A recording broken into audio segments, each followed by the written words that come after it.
ito guys.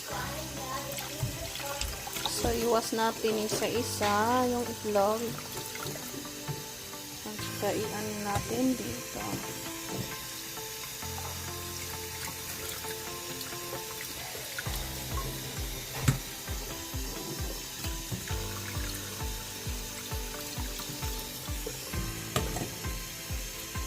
So, tapusin lang natin siya, no? Tapos, i-restore natin yung egg. So, now, guys, isa-isahin din natin pag-dry yung egg before natin ilagay sa fridge. Yan.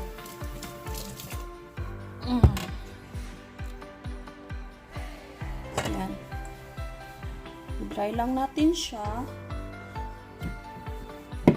After natin mahugasan yung egg, i-dry natin isa-isa. Isa-isa.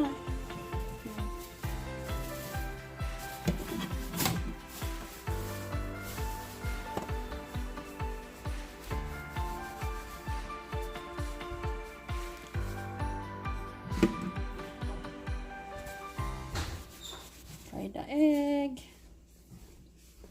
So, tapusin lang natin to hanggang matapos tayo. So, ito, mayroon akong 12. How many pieces is this?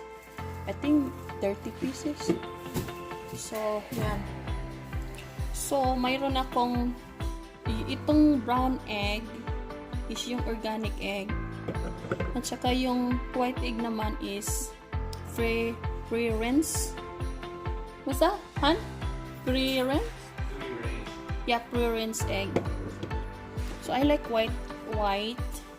I like organic too. So, yan.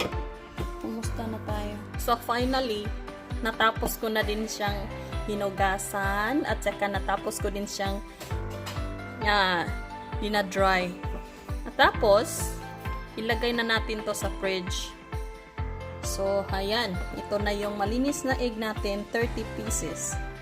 Yeah. Egg is life sa family namin. Kaya ito, ang daming egg. Okay. Ayan, lagay na natin sa fridge yung egg.